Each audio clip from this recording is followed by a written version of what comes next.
আসসালামু আলাইকুম, প্রোকোডারে আপনাকে স্বাগতম। এখন আমরা শিখবো একটা গুরুত্বপূর্ণ টপিক, সেটা হচ্ছে জেড ইন্ডেক্স। জেড ইন্ডেক্সটা কেন ইম্পর্টেন্ট? আপনি যখন ডিভের মধ্যে পজিশন দিয়ে বিভিন্ন জিনিসপত্রকে উপরে নিচে বসাবেন, তখন কোনটা উপরে থাকবে কোনটা নিচে থাকবে এই ম্যানেজমেন্টটা করার জন্য আমাদের জেড ইন্ডেক্সটা দরকার হয়। এই জেড ইন্ডেক্সটা আসলে যখন আপনি পজিশনিং নিয়ে কাজ করবেন তখনই আপনি ফিল করবেন যে আমার আসলে এমন একটা ফিচার বা এমন একটা পাওয়ার দরকার যাতে করে আমি একটু উপরে নিচে আমার ডিভগুলোকে বসাতে পারি বা আমি আমার মতো করে পজিশনিং করতে পারি। তো এই জন্য জেড ইন্ডেক্সটা ইম্পর্টেন্ট, এবং আপনি যখন এটা জানবেন এবং এটাকে ক্রিয়েটিভলি ব্যবহার করবেন, অনেক কাজ অনেক সুন্দর করে করতে পারবেন। চলেন দেখি। তো এখানে আপনি দেখেন আমার এই একটা ডিভ, এই একটা ডিভ, এই একটা ডিভ। আমি এই যে আমাদের যে মেইন ডিভ আছে এর ভেতরে আরও একটা ডিভ নেই, যেটাকে আমি বলবো চাইল্ড 2। সেভ করব, এখানে আসবো, আসার পর আমার এই যে চাইল্ড ডিভ আছে এটাকে আমি জাস্ট সিম্পলি ডুপ্লিকেট করে নিই এটাকে আমি বলবো চাইল্ড 2, এবং একে আমি পাম কালারের পরিবর্তে পিঙ্ক এর স্টাইলের আমি অন্য একটা কালার দিই, যেমন ধরেন পেরু। এই কালারটা আসলে আমি ডিফারেন্ট কালার এখানে দিচ্ছি। এটার উইড আমি দিলাম ধরেন 100 পিক্সেল, হাইটও আমি দিব 100 পিক্সেল। তাহলে আমি যদি এটাকে সেন্টারে বসাতে চাই তাহলে আমার কি করতে হবে? আমার যেটা করতে হবে সেটা হচ্ছে আমার মার্জিন লেফট হাইটের উইডের 50%, আমার উইড হচ্ছে 100, 50% হচ্ছে 50। একইভাবে হাইট যেহেতু 100, 50% হবে 50। একটু গত পর্বে আমি আপনাকে সেটা বলেছিলাম, তাই না? তাহলে আমি এখানে লিখে দিব 50, সেভ করব, এটা এখানে চলে আসলো। এখন দেখেন আমার এই যে চাইল্ড যে ডিভটা আছে সেটাকে কিন্তু এখন আর দেখা যাচ্ছে না। তাহলে আমি যদি চাই যে আমার এই যে চাইল্ড ডিভটা আছে এটা উপরে থাকবে, সবার উপরে, তাহলে অবশ্যই জেড ইন্ডেক্স ব্যবহারের জন্য আপনাকে যেটা করতে হবে সেটা হচ্ছে আপনার যেই প্রপার্টিতে আপনি জেড ইন্ডেক্স ব্যবহার করতে চান সেখানে অবশ্যই পজিশন ফিক্সড হতে হবে, পজিশন অ্যাবসোলিউট হতে হবে, অথবা পজিশন রিলেটিভ হতে হবে। এই তিনটার যে কোনো একটা হতে হবে, আদারওয়াইজ এটা কাজ করবে না। স্টিকি হলেও কাজ করবে, কিন্তু স্ট্যাটিক পজিশন হলে এটা কাজ করবে না। তাই অবশ্যই আপনাকে পজিশন প্রপার্টি ব্যবহার করে তারপরে জেড ইন্ডেক্স ব্যবহার করতে হবে। আচ্ছা, এখন ধরেন আমার এই যে চাইল্ড ডিভটা এটাকে এখানে দেখা যাচ্ছে না। আমি এখন কি করব? এখানে লিখে দিব জেড ইন্ডেক্স। জেড ইন্ডেক্স কত দিব? যে কোনো ডিজিট দেন, আমি ধরেন দিলাম 1 দিয়ে দেওয়ার সাথে সাথে কি হবে? ডিফল্টভাবে জেড ইন্ডেক্স থাকে অটো বা 0 এরকম থাকে, মানে কোনো জেড ইন্ডেক্স থাকে না। কিন্তু আপনি যখন 1 দিবেন তাহলে আমার অন্য কোনো প্রপার্টিতে জেড ইন্ডেক্স নাই, সর্বোচ্চ জেড ইন্ডেক্স পাচ্ছে চাইল্ডে, তাহলে এটা থাকবে সবার উপরে, মানে যে যার জেড ইন্ডেক্স সবচেয়ে বেশি সে সবার উপরে থাকবে। সেভ করব, সাথে সাথে আপনি দেখবেন আমার এই যে চাইল্ড ডিভটা দেখা যাচ্ছে। আপনার এই যে চাইল্ড 2 আপনি চান যে না এটা সবার উপরে যাবে, তাহলে কি করতে হবে? সিম্পলি আপনি এখানে আসবেন, এসে এখানে লিখে দিবেন জেড ইন্ডেক্স।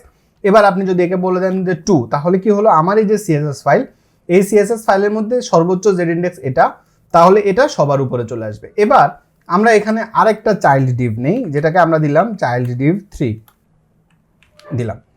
দেওয়ার পর এখানে এখন আমরা যেটা করব সেটা হচ্ছে আমরা এই যে চাইল্ড ডিভ 2 আছে না, এটাকে আমরা এখন ডুপ্লিকেট করে আমরা এটাকে করে দিলাম চাইল্ড ইন্ডেক্স চাইল্ড ডিভ 3। এবার এটার একটা ব্যাকগ্রাউন্ড কালার দেই, ধরেন আমরা বি দিয়ে যে কোনো একটা ব্যাকগ্রাউন্ড কালার, ধরেন আমরা এটাকে দিলাম হচ্ছে ব্রাউন কালার বা ব্লু কালারও দিতে পারি, এটা ভিতরে সমস্যা নেই। ব্লু কালার দিলাম, এবং এটার উইড আমরা দিব হচ্ছে 200 পিক্সেল, হাইটও দিব 200 পিক্সেল, এবং এটাকে আমরা সেন্টারে নিয়ে আসানোর জন্য, বা এটাকে সেন্টারে না রাখি, একটু সরায় রাখি, মানে একটু কর্নারের দিকে রাখি। আচ্ছা, এখানে দেখেন আমাদের যে প্রেসিডেন্সি, আমাদের এই যে চাইল্ড ডিভ 2 এর পরে চাইল্ড ডিভ 3, এ কারণে দেখেন যেহেতু দুজনের সমান জেড ইন্ডেক্স তাই সে উপরে চলে এসছে।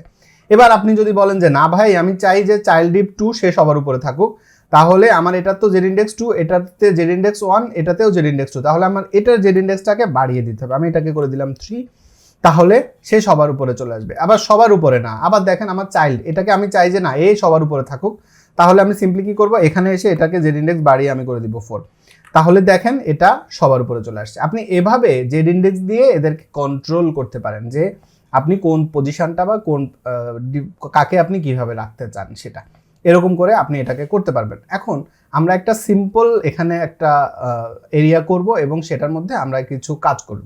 তো সেটা করার জন্য আমরা এখানে একটা নতুন ফাইল নিব, যেটাকে আমরা দিলাম test.html, এই নামে আমরা একটা ফাইল নিব। এখানে আমরা একটা সিম্পল বয়লার প্লেট করব, করার পরে আমরা এখানে আলাদা করে সিএসএস ফাইল করব। আমরা এখানেই হচ্ছে যে একটা স্টাইল ট্যাগ নিয়ে সেখানে আমরা সিএসএস লিখব, যেহেতু আমরা এখানে অল্প কাজ করব, এখানে আমরা অনেক বেশি কমপ্লেক্স কোনো কাজ করব না। আমরা এখানে যাব পিক্সেলস, তো আপনি এখান থেকে যে কোনো একটা ছবি আপনি ডাউনলোড করে নিতে পারেন, কোনো সমস্যা নেই। আমরা এরকম একটা ছবি, ধরেন এই যে কফি কাপ, এই ছবিটা নেই ডাউনলোড করে। আচ্ছা, এটা তো ভিডিও, আমরা ইমেজ নিব, এটা ভিডিও, হ্যাঁ এটা একটা ইমেজ, তাহলে আমরা এই ইমেজটাকেই নিলাম, ডেস্কটপে সেভ হোক, সমস্যা নেই। এবার ডেস্কটপ থেকে এই ইমেজটাকে আমরা এখান থেকে কপি করে নিলাম, আমাদের ফোল্ডারের মধ্যে আসলাম, যে ইন্ডেক্সের ফোল্ডারে, এখানে এসে আমরা ইমেজটাকে দিয়ে দিব এবং এটাকে আমরা একটু রিনেম করে নেই যাতে করে আমাদের ইউজ করতে সুবিধা হয়। আমরা সিম্পলি লিখে দিব বিজি।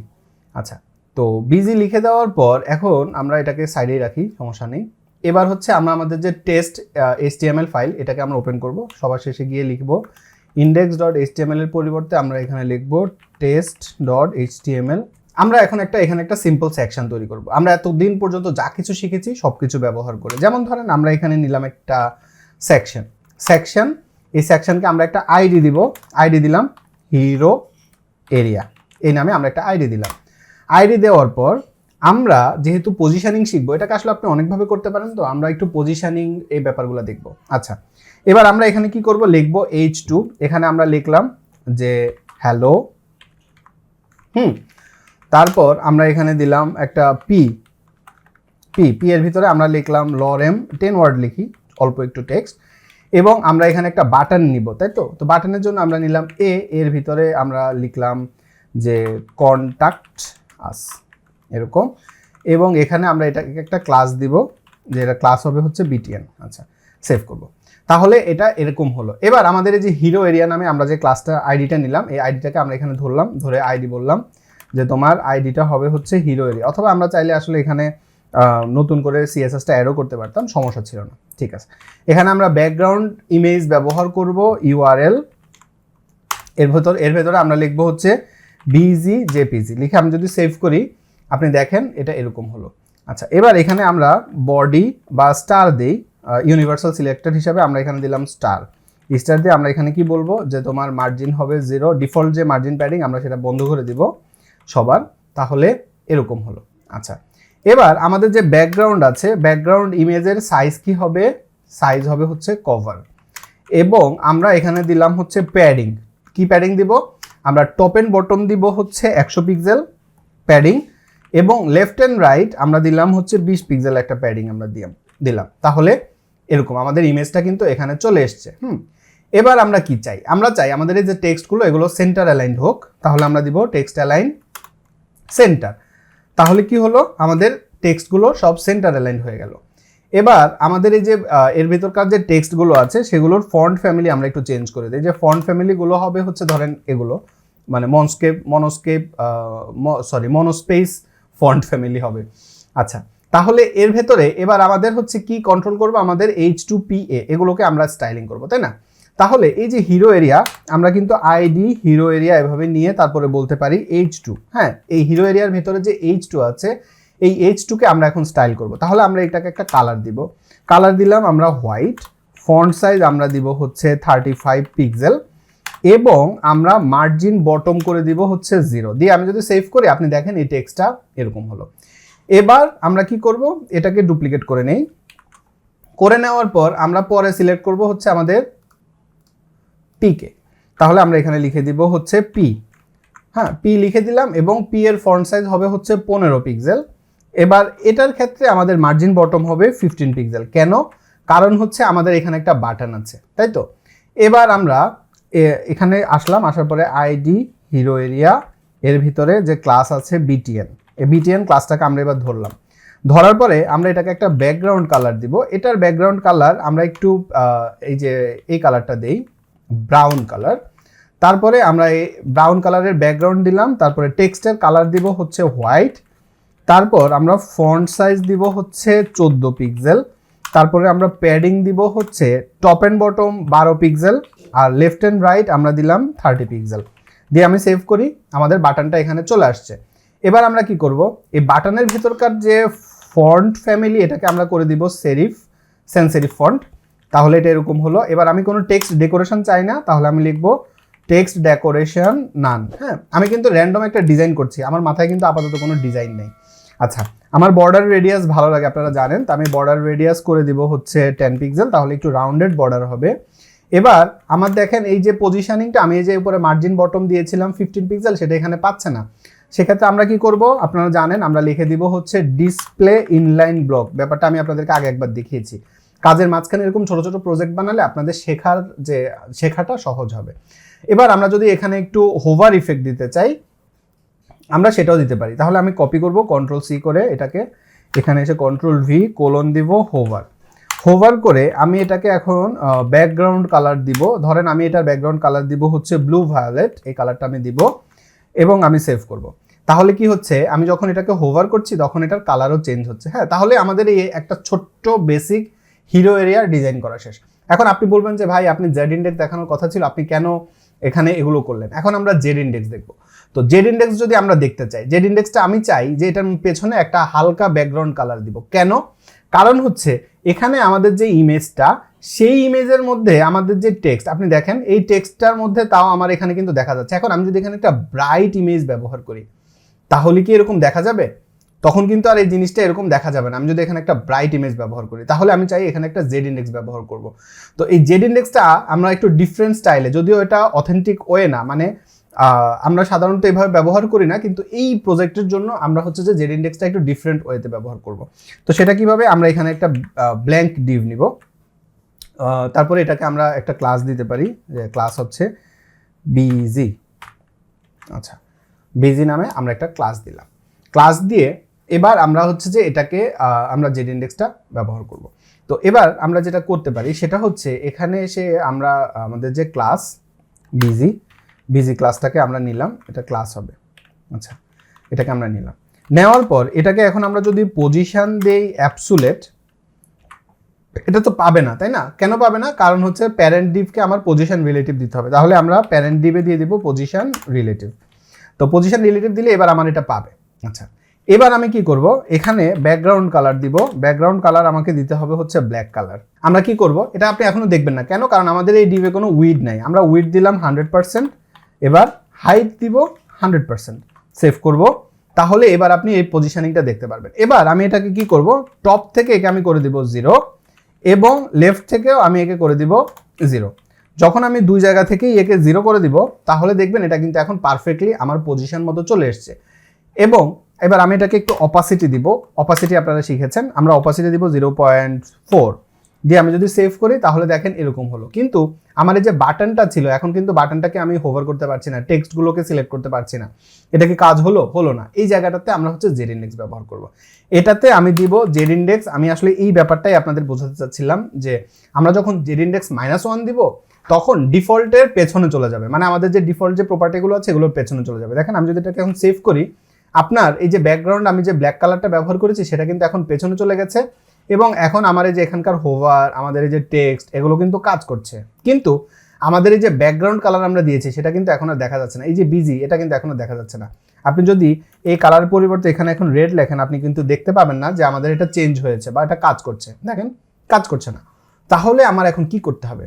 এই যে সমস্যাটা, এই সমস্যার সমাধানের জন্য আমরা এখন যেটা করতে পারি সিম্পলি, সেটা হচ্ছে এই যে H3 এটা এই সবগুলোকে আমরা করে দিব জেড ইন্ডেক্স 1। তাহলে প্রত্যেকটাকে যদি আমরা জেড ইন্ডেক্স 1 দেই, আমরা এই যে হিরো এরিয়া এখানে আমরা যদি এখন জেড ইন্ডেক্স দিয়ে দেই ধরেন 9 দিয়ে সেভ করলাম, এবার আপনি কিন্তু খুব সুন্দর করে দেখতে পারবেন। দেখেন আমি প্যারেন্ট ডিভে জেড ইন্ডেক্স দিয়েছি, সেই জেড ইন্ডেক্সটা এই যে H2P বাটন সবগুলোর মধ্যে কিন্তু পেয়ে গেছে। এ কারণে প্যারেন্টে আমি কিন্তু আগেই আপনাদেরকে একবার বলেছিলাম যে অনেক সময় অনেক প্রপার্টি আছে যেগুলো আপনি প্যারেন্টে ব্যবহার করলে ভেতরে সবাই পেয়ে যায়। এখানে যেমনটা আপনি দেখতে পাচ্ছেন আমি প্যারেন্টে ব্যবহার করেছি, সবাই পেয়েছে। এখন আপনি বলবেন যে ভাই এটা করাতে কি লাভ হলো, আমরা একটু লাভটা এখন একটু দেখবো। আমরা এটাকে 000 করে দিই। হ্যাঁ, 000 করলে আমি যেটা ব্যবহার করেছি এটার ফলাফল আপনি এই ব্যাকগ্রাউন্ড ইমেজের জন্য দেখতে পাচ্ছেন না। কিন্তু আমরা আবার একটু আনস্প্ল্যাশ আমি এই যে ডিফারেন্ট ওয়েবসাইটে কেন যাই, যাতে করে আপনাদের যে কাজ করার জন্য যে কপিরাইট ফ্রি ইমেজের দরকার হবে, আপনারা যাতে সেই ইমেজগুলো ব্যবহার করতে পারেন। আনস্প্ল্যাশ থেকেও আপনি এরকম কপিরাইট ফ্রি ইমেজ ব্যবহার করতে পারেন। দেখেন আমি এখানে হচ্ছে যে একটা ব্রাইট ইমেজ নিব। আগের বার তো একটু ডার্কিশ টাইপের ইমেজ নিয়েছি, এবার আমরা একটা ব্রাইট ইমেজ নিলাম। নেওয়ার পর এবার এই যে আমাদের এই যে ব্রাইট ইমেজটা আছে, এই ব্রাইট ইমেজটাকে আমি এখান থেকে কপি করে নিব এবং আমাদের যে প্রজেক্ট ফোল্ডার এখানে আমি এটাকে পেস্ট করে দিব এবং এটাকে আমরা নাম দিব হচ্ছে BG2 নামে। এই নামে দিলাম। দেওয়ার পর এবার আমি আমার ইমেজটাকে এখানে সেট আপ করে দিব এবং এখানে দেখেন আমি যদি আমার এই যে ব্যাকগ্রাউন্ড ইমেজ এই যে BG2, এটা BG2 যদি সেট আপ করে দিই তাহলেও আমার এই যে টেক্সটগুলো এগুলোকে কিন্তু সুন্দরভাবে পড়া যাচ্ছে বা দেখা যাচ্ছে। কিন্তু আমি যদি এই যে বিজি এই সেকশনটাকে না রাখতাম তাহলে কি হতো, আমি যদি এটাকে এখন কমেন্ট করে দিই, তাহলে আপনি দেখেন আমার এই যে টেক্সট এটা কিন্তু রিডেবল না, আমার এই যে ইমেজ এটা কিন্তু রিডেবল না। আমরা যখন ওয়ার্ডপ্রেসে কাজ করি আমরা ক্লায়েন্টকে অপশান দিয়ে দেই যাতে করে ক্লায়েন্ট তার ইচ্ছা মতো ইমেজ আপডেট করতে পারে, টেক্সট আপডেট করতে পারে। তখন আপনি যদি দেখেন যে আপনার ব্যাকগ্রাউন্ডে ক্লায়েন্ট এখন যে ইমেজটা ব্যবহার করছে সেই ইমেজটা একটু ডার্কিশ টাইপের, তখন আপনি কিন্তু ক্লায়েন্টকে এরকম এই কাজটা করে দিতে পারেন যে এরকম ব্যাকগ্রাউন্ড ইমেজ সেট আপ করে দিয়ে দিতে পারেন। এটাকে আরও অনেক সুন্দরভাবে অনেকভাবে অপটিমাইজ করে কোড করা যায় এবং আমার ওয়ার্ডপ্রেস থিম ডেভেলপমেন্টের কোর্সেও আমি সেটা আপনাদেরকে দেখিয়েছি। তো আপনি যখন এগুলোকে আরও অপটিমাইজ করে কোড করে এরকম, মানে আমি জাস্ট আপনাকে এখন আইডিয়া দিচ্ছি যে আপনি কী কী করতে পারেন। আপনি এটা সেট আপ করে দিলে ইমেজ ক্লায়েন্টের ক্ষেত্রে কী হবে, ক্লায়েন্ট এরপরে যখনই ইমেজ সেট আপ করবে বা আপডেট করবে তার ইমেজটা সরাসরি এখানে চলে আসবে। আপনি কিন্তু ক্লায়েন্টকে বলতে পারবেন না যে আপনার যদি কোনো ইমেজ এরকম সেট আপ করতে হয় আপনি ইমেজের উপরে একটা অপাসিটি দিয়ে দিবেন, এবং আপনি কিন্তু ক্লায়েন্টকে বলতে পারবেন না যে আপনি ইমেজটাকে আপনার ফটোশপ দিয়ে ওপেন করে বা যে কোনো একটা ফটো এডিটিং ওয়েবসাইট দিয়ে ওপেন করে তারপরে সেই ইমেজের মধ্যে আপনি হচ্ছে যে একটু ডার্কিশ টাইপ বসায় দিবেন, এরকম আপনি কিন্তু ক্লায়েন্টকে বলতে পারবেন না। ধরেন আমার এই যে এই ইমেজটা, আপনি কি সব ক্লায়েন্ট তো আর ফটোশপ জানবে না, তাই না? সেই ক্লায়েন্ট কি ফটোশপ দিয়ে তারপরে এরকম ইমেজের উপরে এসে এরকম একটা ওভারলে বসায় দিয়ে তারপরে সেটার অপাসিটি এখান থেকে ধরেন আমরা 40% দিয়েছি, তো ধরেন এখানে যে 40% এরকম ডার্কিশ সে কি করবে? এটা তো ক্লায়েন্টের ক্ষেত্রে আসলে খুব একটা ইফেক্টিভ হয় না, তাই না? তো সেক্ষেত্রে এইসব কারণে আপনার অনেক সময় এই যে পজিশনিংয়ের প্রপার্টিগুলো সম্পর্কে একটা ক্লিয়ার আইডিয়া থাকাটা ইম্পর্টেন্ট, এবং কিভাবে জেড ইন্ডেক্স কাজ করে এবং কিভাবে পজিশন কাজ করে আমি আশা করছি গত 2 পার্ট নিয়ে আপনার সেটা ক্লিয়ার হয়ে গেছে। ভিডিওটিকে পাওয়ার আপ করার জন্য কোডমেন বিডিকে অসংখ্য ধন্যবাদ। আপনি যদি লাইভ ক্লাসের মাধ্যমে ফ্রিল্যান্সিং, ওয়েব ডেভেলপমেন্ট, ওয়ার্ডপ্রেস ইত্যাদি শিখতে চান তাহলে কোডমেন বিডির কোর্সগুলো চেক করতে পারেন। যে কোনো কোর্স পারচেস করার সময় প্রোকোডার বিডি কুপন কোড ব্যবহার করলে পাবেন এক্সক্লুসিভ ডিসকাউন্ট। এই প্রজেক্টটা আপনার কাছে কেমন লেগেছে এবং এই প্রজেক্টের কনসেপ্টটা আপনার কাছে কেমন লেগেছে কমেন্টে জানাতে ভুলবেন না। সুস্থ থাকবেন, নিরাপদ থাকবেন, প্রোকোডারের সাথেই থাকবেন। আমার জন্য দোয়া করবেন। আসসালামু আলাইকুম।